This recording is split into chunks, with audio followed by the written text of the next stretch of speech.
yo empiezo a hacer como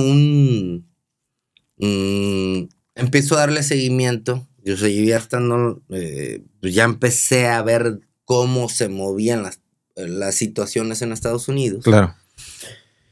Y empiezo a darle seguimiento en el Gibson Amphitheater. Ya no existe, pero en ese momento era la cumbre es como el Microsoft ahorita. Ok. Entonces, Emily Simonich, que es la directora, creo, ahorita de Live Nation, güey, en Estados Unidos,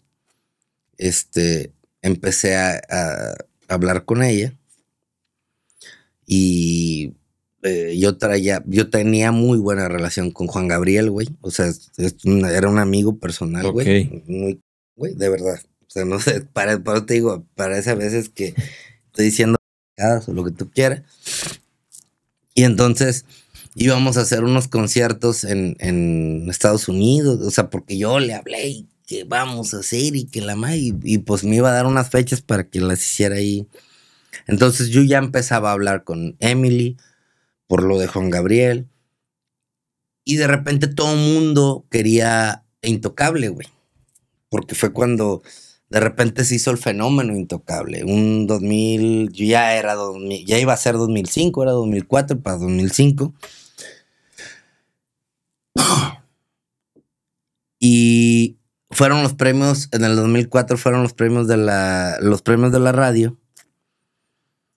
Y yo creo mucho yo creo mucho en Dios, güey. Yo creo que nada se mueve sin él. Y lo que te estaba diciendo, güey, creo mucho en las ganas, güey, en ese impulso de que dices, va a pasar, güey. Ya me había hecho amigo de ellos y todo ese pedo. Bueno, al final el punto, ya para no irme tan filosófico, pues terminé siendo, se pelean con Servando Cano. Simón.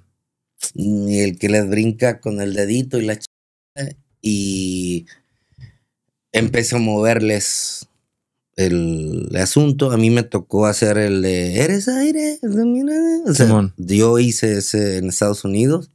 O sea, me refiero, ese fue como fue la primera vez, güey, que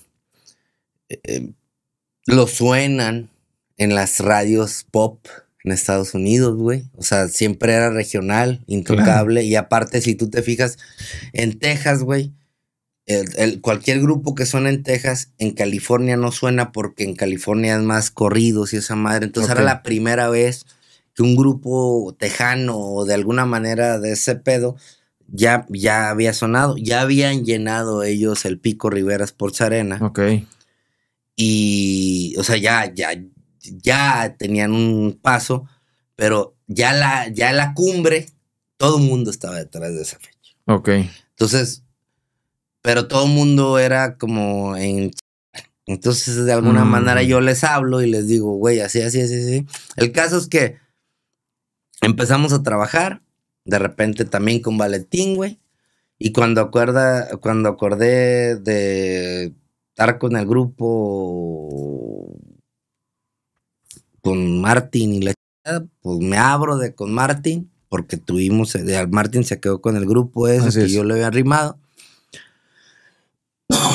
Y pues de eso aquí yo ya tenía mi oficina, güey. O sea, yo ya traía Intocable, ya tenía R15 y ya tenía Valentín Elizalde, güey.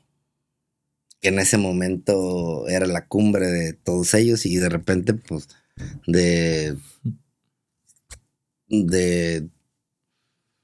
pues, pronto, o sea, aunque pudiera ser el hijo de, güey, pero pues no de nada. Así es. A ser el representante, o sea, a ser un punto grande en Estados Unidos. Entonces, todavía no llegaba a esa parte. Lo de los premios de la radio fue en noviembre. En febrero entra R15, güey. Mi hermano traía ya traía lo de Julio Preciado, porque mi papá fue el primer representante de Julio Preciado. Sí. como proyecto Julio Preciado. Y y de repente como que mi hermano, a ver, te voy a dar chance, güey. Entonces me hizo el paro pues unas semanas, pero güey, o sea, te voy a ser honesto, era, no sabía nada, güey. O sea, siendo honesto, a veces me respaldaba con uno y andaba yo haciendo booking con esto y que ayúdame y que... Pero pues a puro pulso, güey, la verdad. Y empecé a caminar, güey, en esa manera. Empecé a hacer las cosas, güey. Pues yo ya sabía cómo estaba el sistema de Martin. Y de repente, pues ya al punto ya Valentín no podía entrar, güey. Fue un proceso bien largo para poder entrar a Estados Unidos. Porque había un tipo que me atrevo a decir que yo fui el único representante de Valentín Elizalde en Estados Unidos. O sea, había ido un año antes, pero fue a un rollo de radio y creo que fue a 2 fechas y jamás volvió. O sea, ya como Valentín, aquí en México era el rey. Así es. Pero en Estados Unidos no había entrado. Entonces hizo 2, 3 fechas y de repente ese personaje metió un pedo al consulado diciendo que Valentín se había metido a Estados Unidos trabajando con sus visas. Entonces nos trabó la situación y el vato decía a todo el mundo que Valentín jamás iba a entrar.